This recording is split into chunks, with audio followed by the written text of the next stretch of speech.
DJ and PK, it's 97.5 The Zone. Time to welcome Pablo Mastroeni back to the show, RSL head coach. Pablo, good morning. Morning, guys.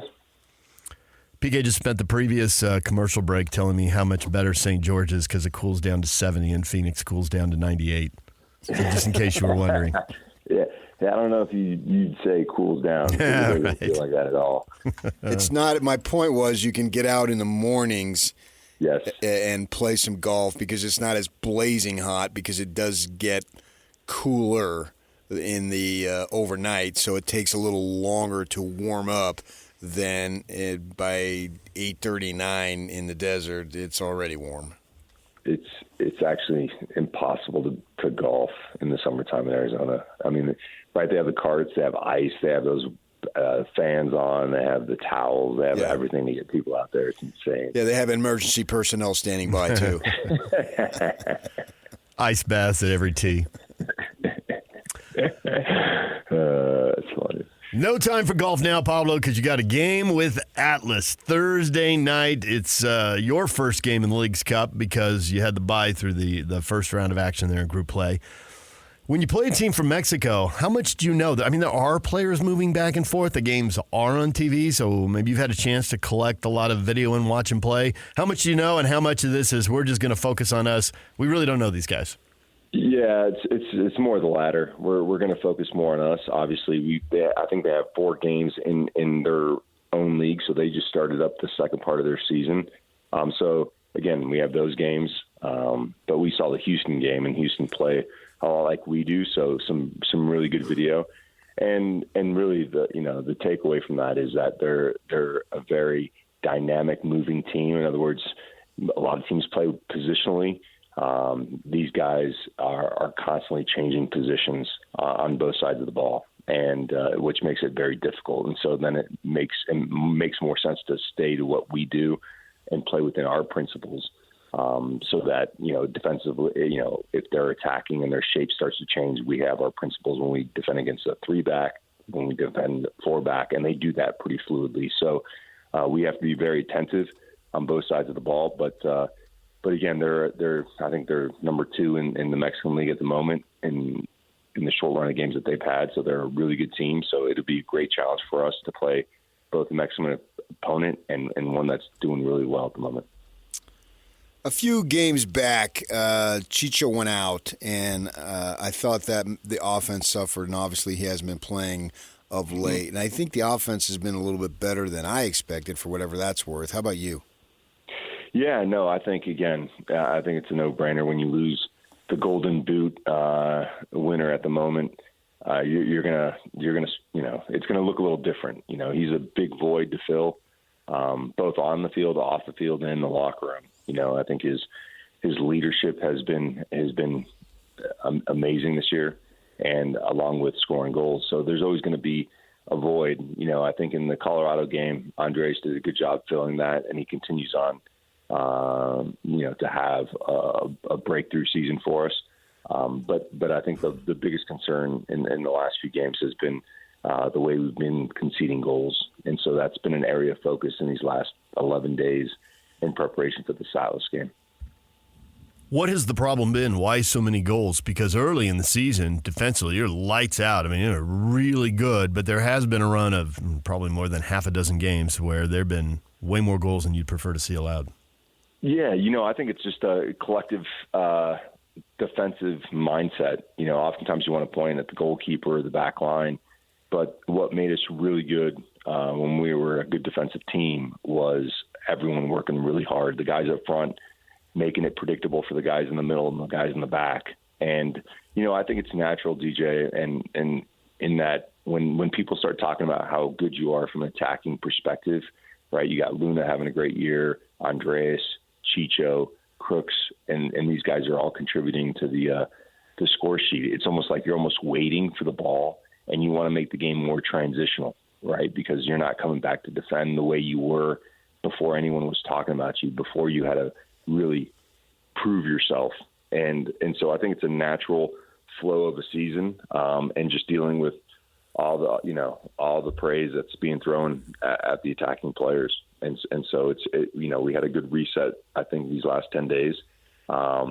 And so it's really as simple as, losing the ball and getting great pressure on the ball immediately so that we can hold our line higher. And then it's just a trickle down effect. When the guys up front aren't dialed in defensively, it's going to trickle down all the way to the goalkeeper. And so, like I said, it's been a big area of focus and one that I hope to see big improvements on Thursday. In my experience, listening to coaches across all sports in post-game or during regular weekly media availability, they normally have a message that they're trying to send, and sometimes it might even be subliminally, and you've got to be able to understand what they're talking about. And I was getting from you recently about the idea of the teamwork rather than the individual. Is that accurate?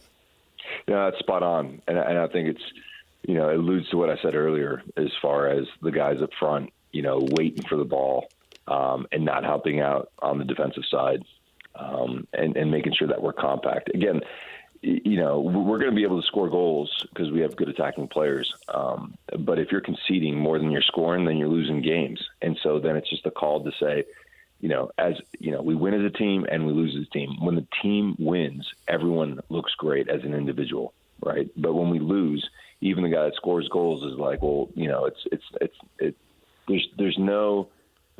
there shouldn't be any pride in being the best player on a bad team.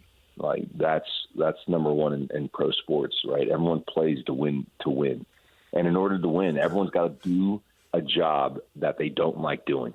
Right. So in the back, guys putting the guys, demanding that the guys play out of the back. It's tough, but in order for us to, stay true to our game model and the way we want to play, that's what's being asked of you. And the same with the guys up front, which is if you want to win, you got to do all the dirty work defensively as well. And I think that's what made us. That was our X factor, and that is our X factor, and that's who we are. We're a gritty team that has quality players. But what makes us, our advantage is having an extra man with our work and our defending. And the moment we lose that, then we're playing straight up, and then we just become another team. So that's been a big talking point, in the last couple of weeks. And again, it's just for me, and I tell the guys all the time, it's such natural human reaction to when people are singing your praises. It's natural, and we got to fight that, and we got to reset, and we got to be humble in our work to be able to overcome these moments.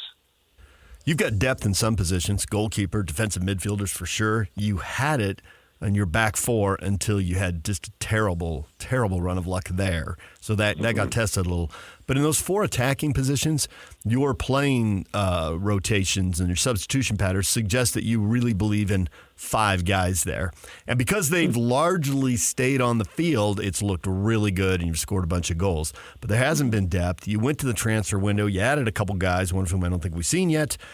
Can you explain to people what you added there, what that's going to look like, how that's going to play out, and how you think the team benefited from those two additions? Yeah, so Benji Michel and Lachlan, two players that play in those attacking positions. Again, I think with the year that the front four have been having, consistency has been key. I think in those attacking positions, chemistry has a lot to do with the form that these guys are in. And in order to do that, you have to give them a lot of minutes. And so not trying to fix something that isn't broken, I think is the adage that, we're working under. But Benji Michel is an explosive player. He can play out wide where Andres Gomez plays, or he can play up front as well. And so this game tomorrow, he'll be, more than likely replacing Julio Anderson at some point out front. And so he brings a bit of depth, a bit of physicality, speed, and has scored some goals in this league. And then Lachlan is a young under 23 player who's been playing in Australia, but also had a stint in England. He's got huge aspirations for himself. He wants to play with the Aussie Roos in 2030 is his aim for the world. 2030 World Cup is his aim. And so I think he's it'll be interesting to see how quickly he acclimates to our league. But he's an exciting player. He can find a pass in really tight spaces. He's got a nose for goal, and he scored the most goals that he's ever scored last year. And so I think he's kind of I put him in the same bucket as Andres Gomez when he came to us last year. Is a guy with a lot of potential, and it's just about how quickly he acclimates to our group.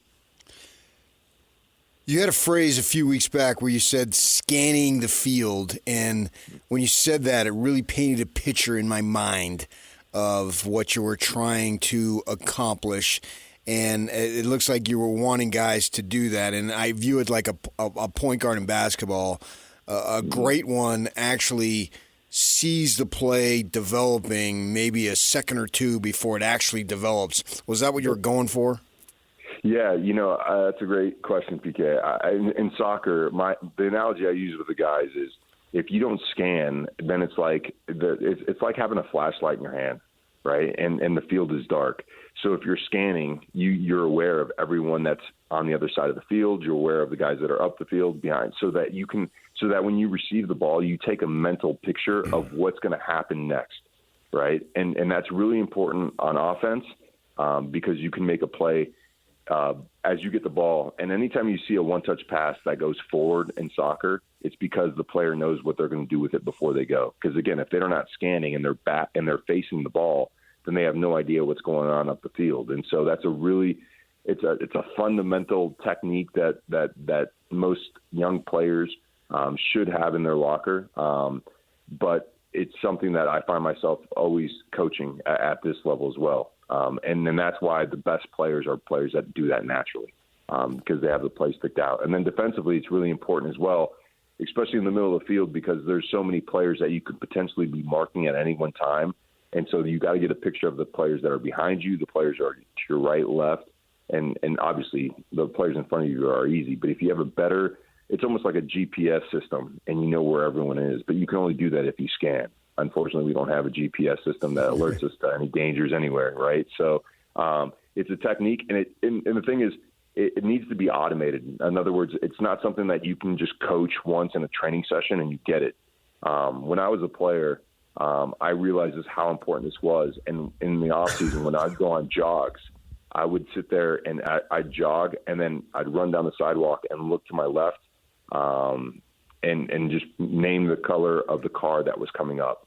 And then I go to the other side of the street to work the other side. And so you're constantly turning your neck.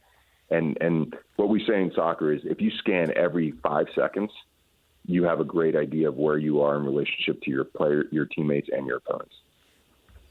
Kyle Beckerman went to the World Cup for a lot of reasons. But if I had to pick one memory that I have from him attacking, not screaming at referees or defending and crushing guys, but to your point, the ball would go to the right back on the far sideline from the TV cameras and from your bench, and they would play the ball to him, and apparently it'd be a blind ball, but if you watched a couple seconds before, he's scanning so he would know. He would play a ball up the field pretty much into your lap, if not that far, depending on how deep they were, maybe to midfield. And it seemed to routinely catch the defense off guard because you assume he's going to play it up the field or he's going to play, to somebody right next to him. And he's playing it up the field 20, 30, 40 yards and taking it from kind of the right channel all the way to the left sideline. And it seems like that just scrambles defenses all the time. You're spot on. Kyle was a master of that. And the other part that you didn't mention what it does and how it affects the defense as well, because I think that's just as important, is when you get the ball off that right back and you play one first touch, obviously the player that's going to press him and try to defend him is kind of shocked by it. So the next time that same play develops, he's going to be over-correcting his run to try to block the first-time pass, and now Kyle does that spin move and then just dribbles out of it because he fakes the long one, and now he uses what he just, the one-touch pass to now spin out, and now he finds the weak side. So you're constantly – there's so many games going on in the game of soccer, both individually and as a collective. But as a midfielder, having that one touch in your arsenal opens up your dribble. And so it's like boxing. You throw the jab to land the right. And so you're constantly playing with the guy that's marking you in order to find space for yourself. And when the spaces are cagey, those one-touch passes back them up. So, yeah, no, that's a great example. Kyle was a master of it. I was trying to prop up DJ, and I told him when Diego Luna does something impressive, he can just scream, "That was total lunacy." Do you like it? That's brilliant. That's brilliant. He's good at the nickname thing. We've got our producer, our substitute producer, Christian, is now Chicho. And PK and Jake were both gone last week, and I was just calling him Chicho on the air. And he totally reacts to it. He literally thinks Chicho is his name. So lunacy could fall in line right behind Chicho. I love that. Yeah. We'll run it past Diego, see if he likes it. Yeah, I might say that today actually in training because I'm sure in the small-sided game he's going to do something crazy. So I'll say that's lunacy. There you go. I like it. Let us know how that goes. We want to know how well that goes over. There will be follow-up questions. We will remember this. I'll do that. All right. Thanks, Pablo. Go look at Phoenix temperatures and be grateful that you're not there and you're here. Yeah, I am blessed. Right? Thanks, Pablo. Take care, guys. Pablo Mastroeni, RSL head coach, joining us right here on The Zone for a little lunacy. DJ and PK, it all begins today for the BYU football team. More of that ahead, and PK with Connor Pay, the Cougar center, coming up at 9 o'clock right here on The Zone.